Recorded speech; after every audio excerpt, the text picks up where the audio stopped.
وصلى الله على سيدنا محمد وعلى آله وصحبه أجمعين. اللهم علمنا ما ينفعنا وانفعنا بما علمتنا وزدنا علما. الغيرة, باب الغيرة, in Arabic, jealousy in English. It could be good if for protecting religion and the law of Allah and the message of Allah. Could be bad if it's to protect yourself or to exercise the feeling of ownership, that, especially when it's ghira or jealousy towards the wife. And some consider the wife like if it's owned by them and become so jealous. He didn't actually touch here on morbid jealousy, which is pathological change in the brain. And morbid jealousy is extremely difficult to eradicate and could take years and years and years. I saw one in Solihull here near us, who was jealous because his wife, he claimed that she met somebody after the Second World War. He couldn't forget. From the Second World War, kept repeating. When he had poor memory, it just became like in the front. Usually, you lose the recent memory and recent, and then you come to old memories become fresh. So when it became fresh in front of his eyes. And that's very difficult to eradicate and end by divorce or one of the partner killing the other one. Could be really very difficult, and they don't usually respond to treatment as such, but you need, and they stop it. Give them treatment, they stop that treatment. And it's good if you see only the power, the truth by the power of Allah. What Allah is decided or did or didn't do, or forbade, that's the truth, and you want to, you can come near the desert. You know that you are right in your jealousy for the sake of Allah.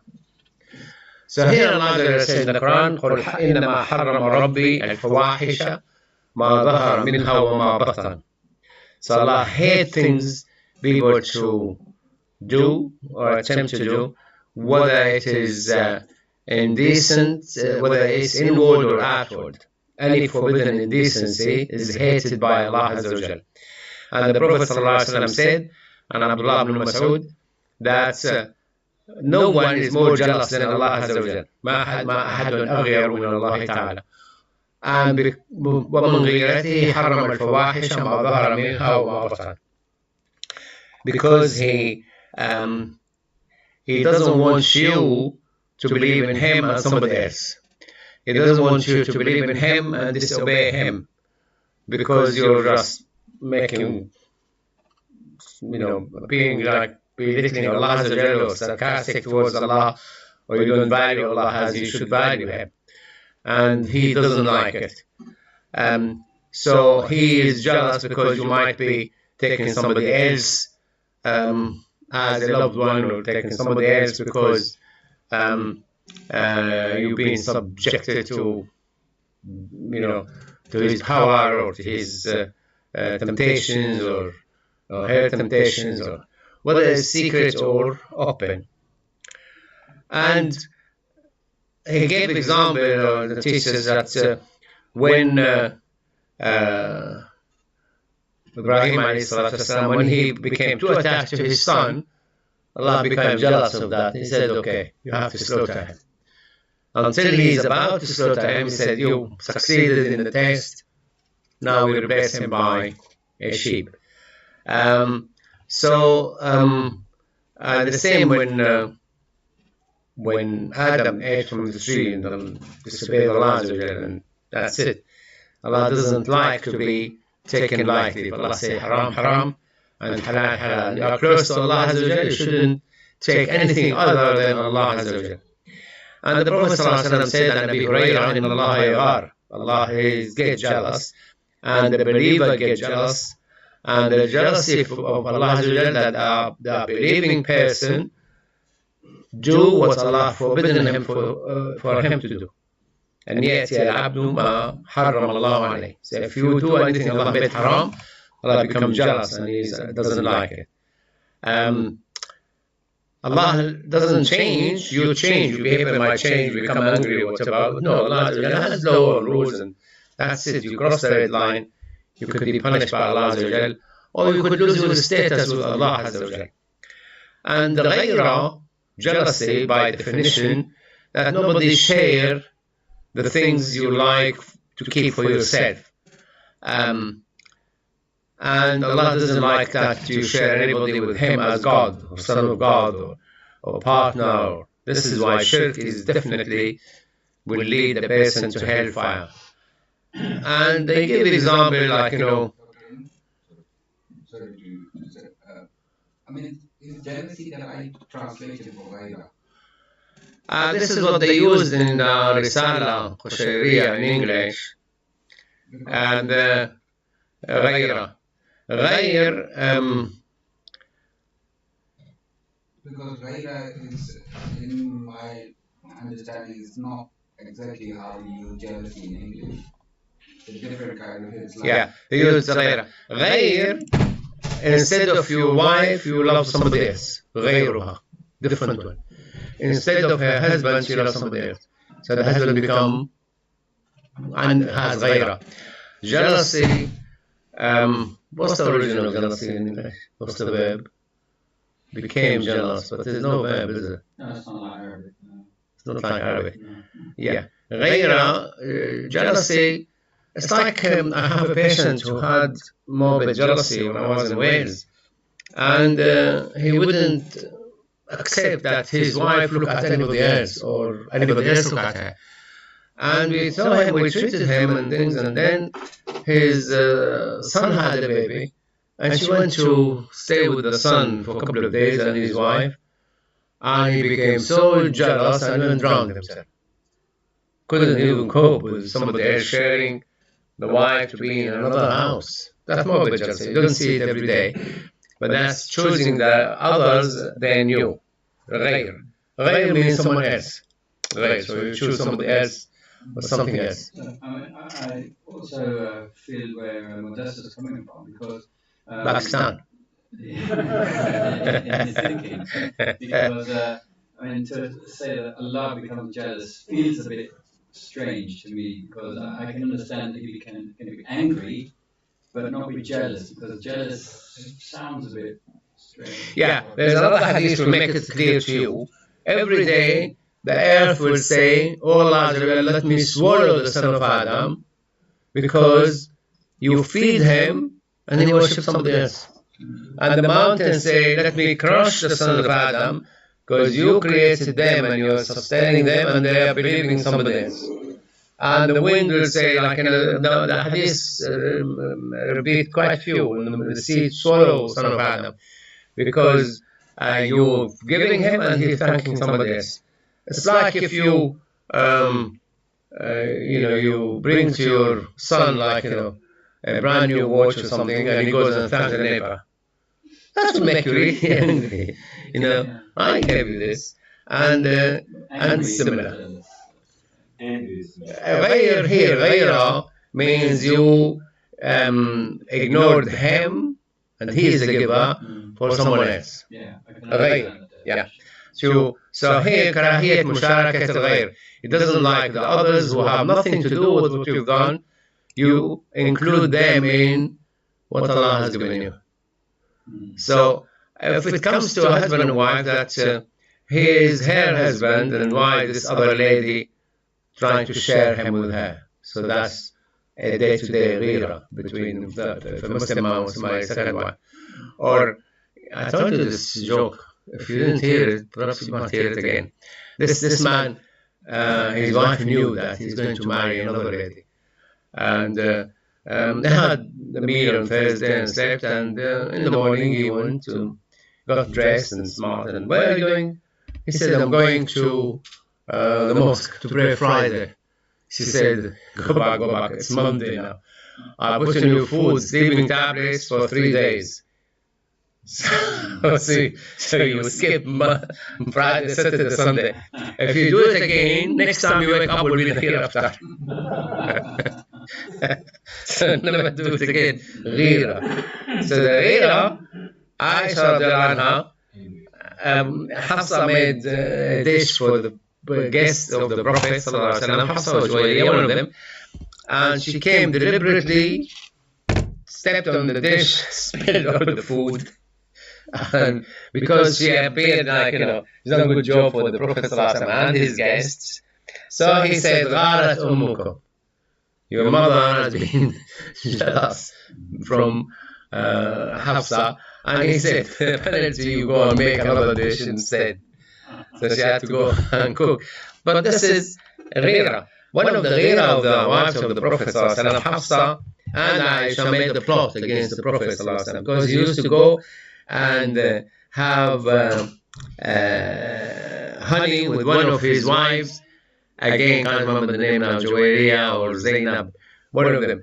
And the honey is collected from the farms where there is there's trees called Raniq.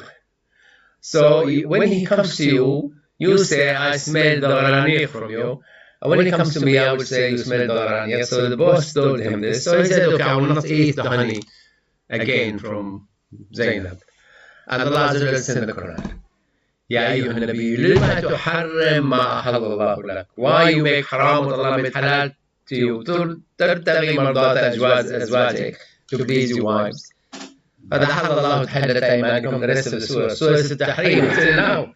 And Surah Al-Tahrim is because of the ghira, because they don't want to. There's another ayah, or Nasr al-Nabi al-Abadi azwaji hadith, and also the story of that.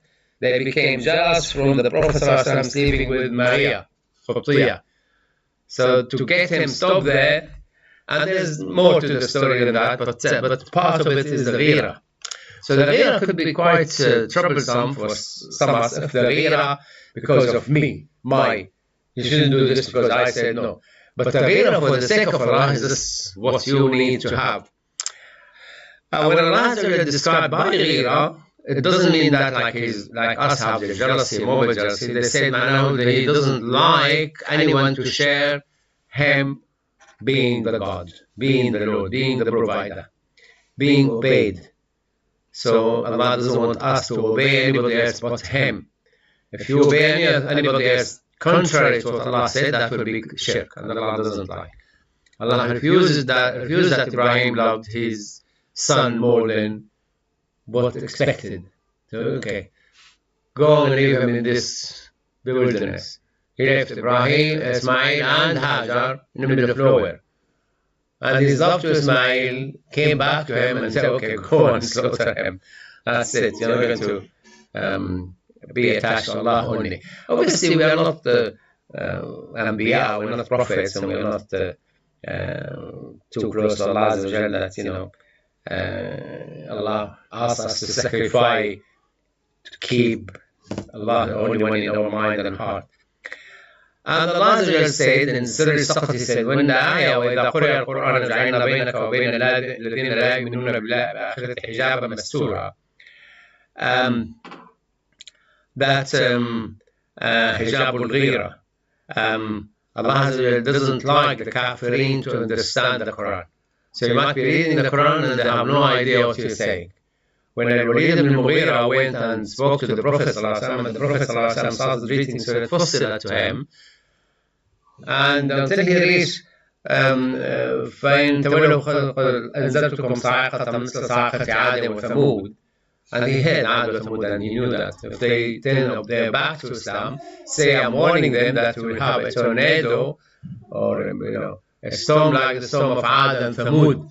So Al-Walid ibn Mughira put his hand on the mouth of the Prophet ﷺ, and he said, I ask you by the relationship between us and you to stop.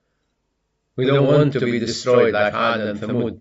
But when he went back to his people, they said, what did he say to you? He said things I didn't understand it. Allah is saying about the creation of the heaven and earth, and 6 days, and the earth 2 days, and the heavens 4 days, and there's quite a few scientific things in there.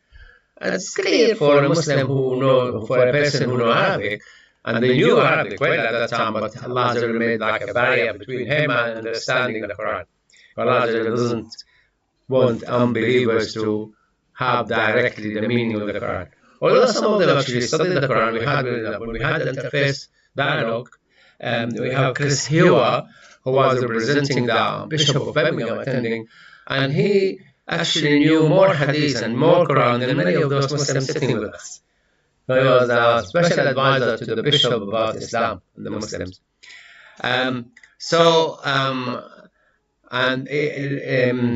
Because Allah doesn't see the Kafirin deserve to know well the religion.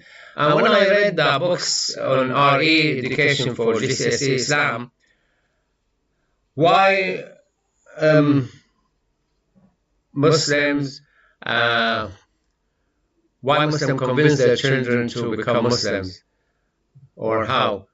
They tell them, they take them to madrasa, they circumcise them, they call them Ahmad and Aisha and Abdullah, and they take them to Eid prayer, they take them to mosque, and they never mention that they want them to go to Jannah.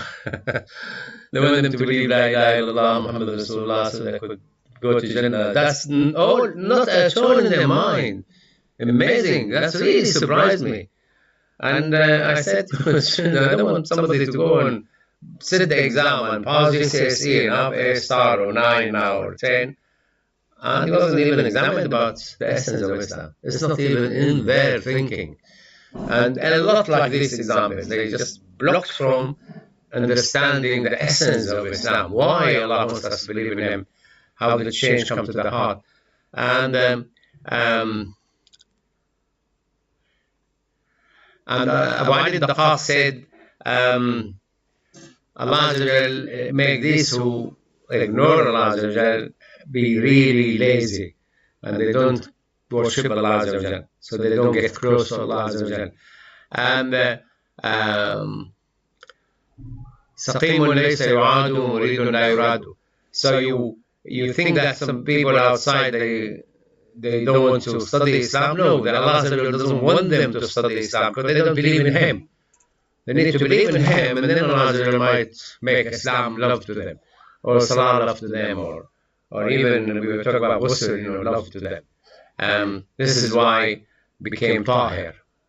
The Tahara, spiritual cleanliness. Allah says,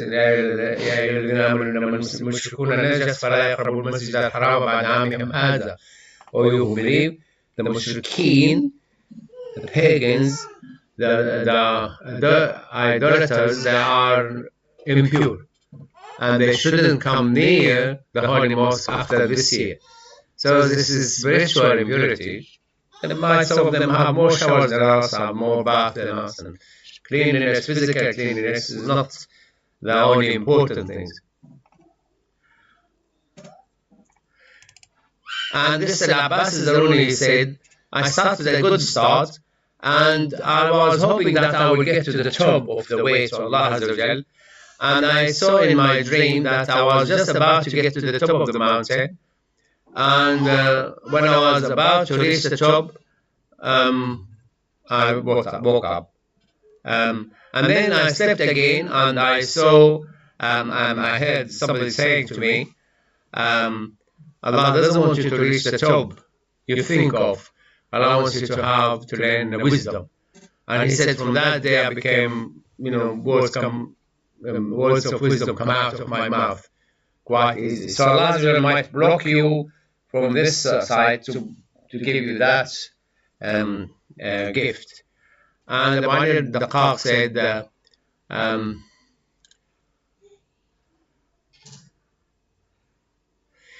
he's saying here that you might be talking about something really important, people really taking in your class, and you're really getting spiritually high and high and high. Somebody walked in and said, it's haram to do Milad Nabi, why you doing Milad Nabi last week? And then we come and argument, start the things, and he spoils everything.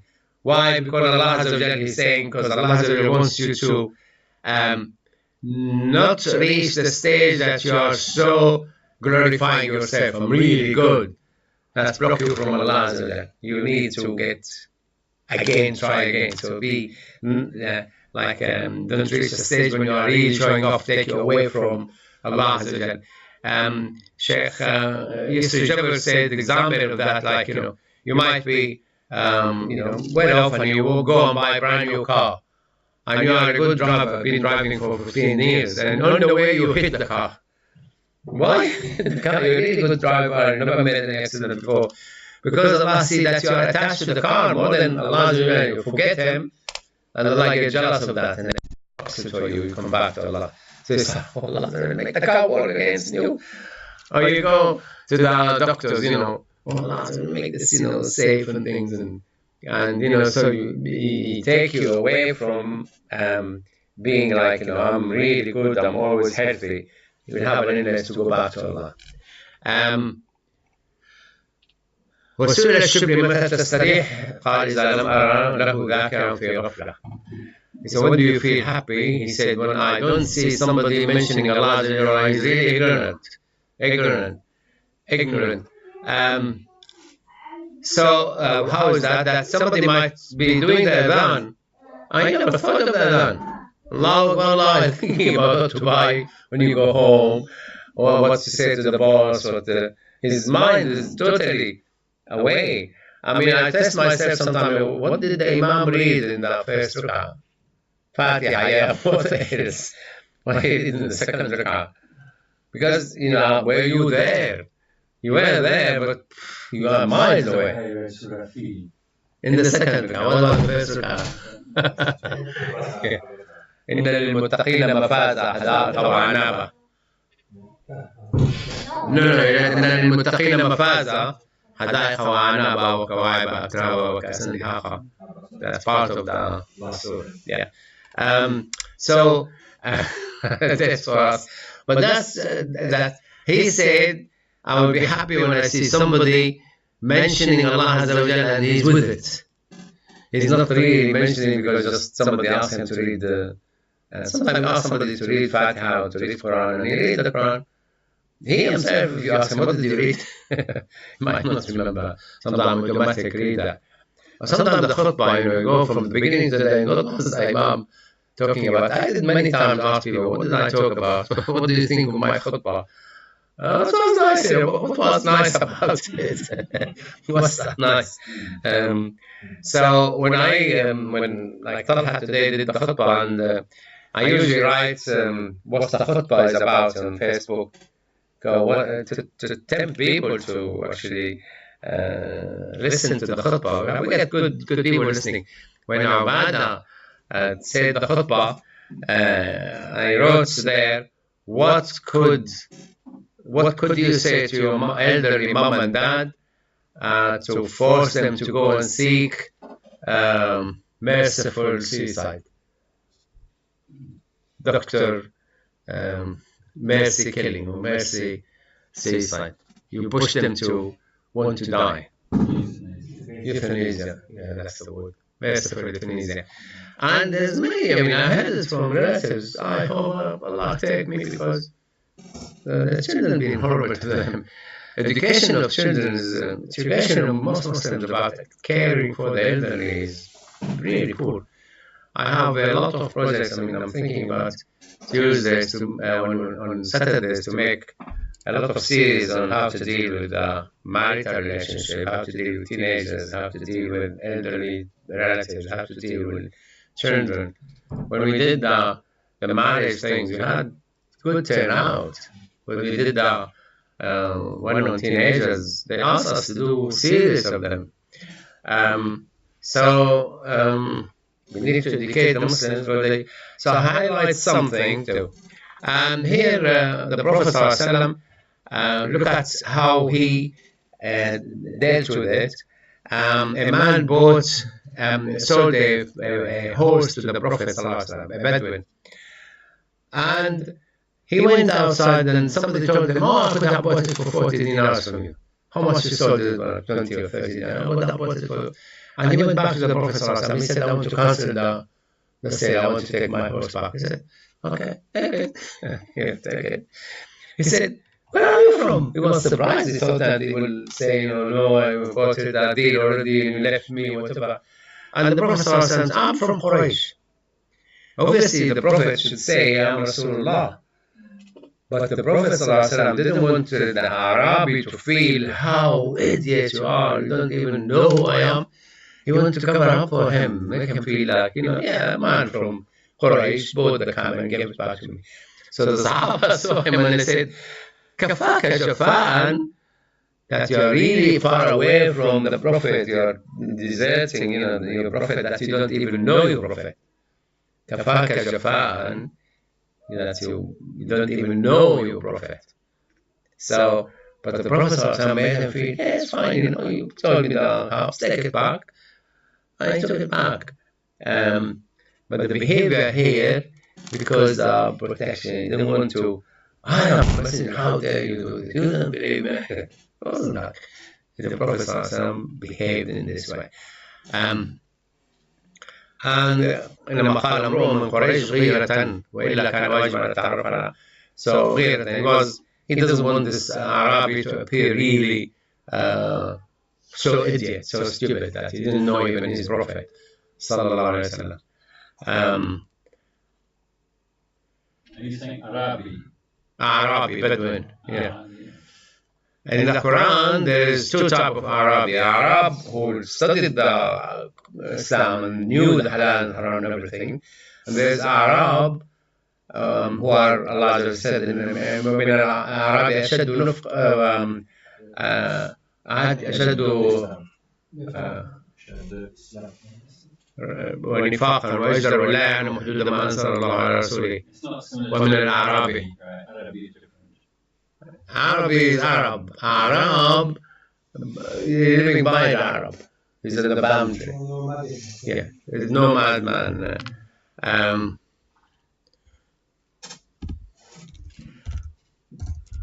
trying to get the ayah to myself. Al-Arab أشد كفرا ونفاقا. Here Arab, not Arab actually, it's Arab. Arab, like para-Arab. Okay, para-Arab, like paramedics, para-Arab, beside that. They're not actually Arab who knew their religion. The Arab of the deserts are the worst in Arab of the deserts. But it doesn't have, it's actually Arab more than Arab of the desert, because some of them are good. Arab who did not bother studying the religion are worse in unbelief and hypocrisy, and most fitted to be ignorance of the command of Allah. They should not even know what Allah has sent to His messenger. So that Talha ibn Ubaydillah lost his hand when he was defending the Prophet ﷺ, the left hand.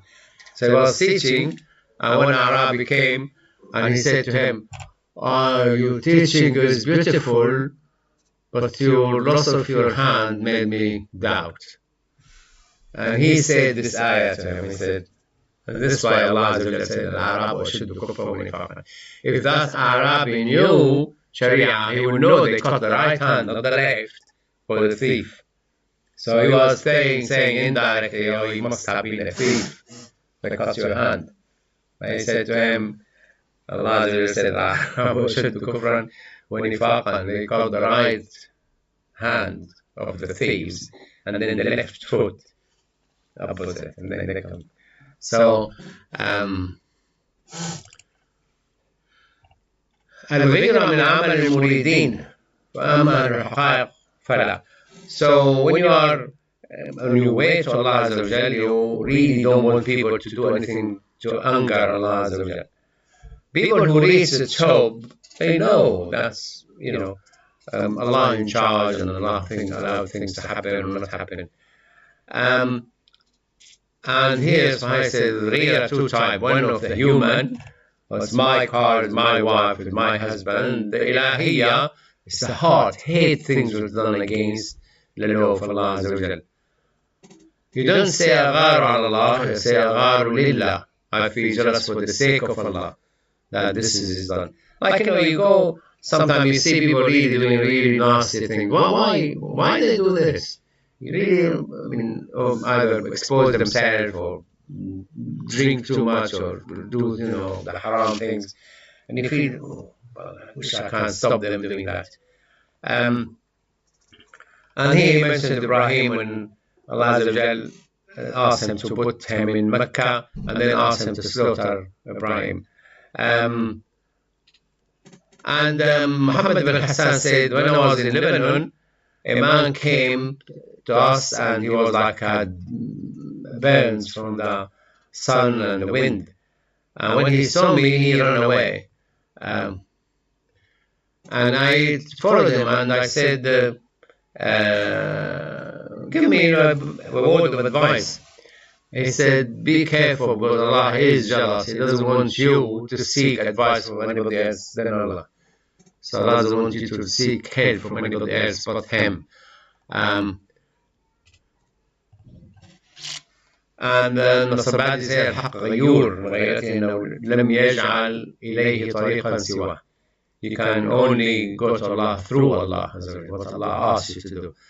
So don't ask somebody who's not aware of teaching of Allah in the Quran and Sunnah and ask how to get to Allah. No, you need to ask Allah how to get to Allah.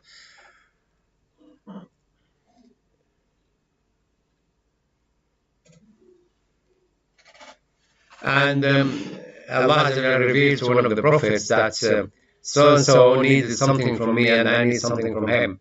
And this prophet said to Allah, how do you need something from him? He said, because he let something else occupy his heart. When he empty his heart and keep me only in his heart, I will fulfill his need, his request. And Al-Bustami, he saw some of the Hurain in his the paradise women in his dream, and he looked at them and he admired them. And the next day he felt really hard-hearted. He changed. Then he saw another dream and he saw the Hurain, and he said, I don't want to look at you because you made me get attached to something else but Allah Azza wa Jal. And Rabbi Adwiya became ill. They asked her, why you were ill, came ill? She said, I looked into Jannah in my heart, because she is the one who said, I don't care whether you take me to Jannah or Jahannam. My aim is to please you. I'm worshipping you for you, not because of your Jannah, and not because I'm afraid from your Jahannam. So when she thought of Jannah or in a nice way, she became ill, like she contradicted her own way of life. And here يخرجون الإنسان مرة يدعو لهم فيجدون الشفاء. And somebody, they found that he comes and they ask him to pray for them to be cured, and they were cured. And Sir Saqati came to him and he said to him, no, leave me, because Allah is jealous and He doesn't want you in particular to seek help from somebody else.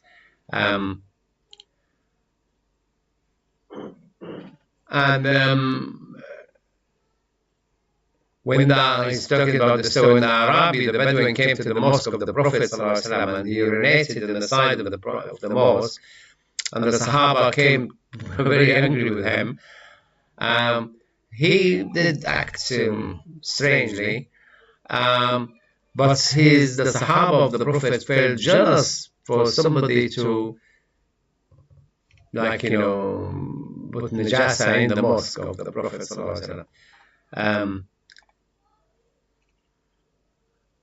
That clock is not, it's 2 minutes short. It's till 10:15, is it? We pray at 9:15. 10 past 9. 10 past. Yeah, now 10 past now. Yeah. 5 minutes and we'll stop, inshallah. It's actually 9 o'clock. Yeah, we did the Salah. We wanted to carry on more. All right. So here, Abu Bakr Shibli, he lost a child. One of his children was died. And so his wife cut her hair. She was so sad and cut her hair. and he went and shaved his beard. So people came, and instead of admiring his patience and accepting the qadar of Allah and the decision of Allah, they kept asking him, what happened to your beard? Why you shaved? Why you clean shaved? So in a way, he doesn't want them to admire his obedience to Allah Azza wa Jal. Yeah. And the Nuri, so he heard somebody making azan, and he said, Ta'ana wa samul maut. Made up a poison to kill you. And he heard a dog barking, and he said, Labbaik wa sa'dik. So they said, how is it you heard the azan, you said to that guy, some and poison things, and you heard the dog and you praised. He said, that guy is saying the azan, he's not with it at all, his mind is way miles away. So he's making azan out of ignorance. He's ignorant about Allah, the Messenger of Allah. And you can feel it sometimes the way people talk and make the azan or read the Quran. You could feel they are really with it. And many of the scholars who read with it, you find that they become affected, they become emotional sometimes, they cry sometimes. The story, I told the story in the committee, didn't cry. But the story, I'll tell you the story. Habib Jafri was saying the story that a young boy was so bad to his mother, and people knew about it, and this disobedient, whatever, and then he died. And villagers did not want to come to his funeral because he's a horrible child, he's and would go to hellfire. So a Bedouin was passing, and he saw there's only his mom and people. So he came and joined the funeral, and he made dua for the child, and the mom saw her son in the dream, and she asked him, what happened to you? He said, Allah forgave me. How is that? Allah forgave me because of the dua of that Bedouin. So she was very keen to know what was the dua. So she went to the Bedouin, and she said, this is what happened, that my son said Allah forgave me because of your dua. What did he do? What was the dua? He said, my dua was, now her son is a guest with you. He's talking to Allah. He's your guest. He said, if he was my guest, I would have slaughtered my only camel to entertain him. So now he's your guest, so Allah forgave him. Responding to the dua of this Bedouin. So he's your guest. When Habib Jafri was saying it, he was so emotionally taken by it and cried. And some people next to him cried. So he's seeing the meaning of what he's saying in front of his eyes. So he said, this guy giving the adhan, he's not with it at all. He's just miles away. Why the dog everything praise Allah Azza wa Jal? So Allah said, so when the dog barked, he said, Subhanallah Azim, and the baker saying to Allah Azza wa Jal. And here Shibli just said that, which is not correct, that when he said Ashhadu an la ilaha illallah, he felt that should he say Ashhadu anna Muhammad Rasulullah or not, because he wants to leave it only to Allah, but he has to say it. Ashhadu anna Muhammad Rasulullah will make him a Muslim. If he doesn't say Ashhadu anna Muhammad Rasulullah, he's not a Muslim, because this is what Allah said, Arkan Islam, to say Ashhadu an la ilaha illallah, Ashhadu anna Muhammad Rasulullah. And Abu Hassan al-Khazafani said, you have to say La ilaha illallah Muhammad Rasulullah from your heart. Otherwise, Allah will not accept. Allah will be. Next, inshallah, will be al-wilaya. Who is the wali of Allah? Sallallahu alayhi wa sallam Muhammad and Nabi wa ala alihi wa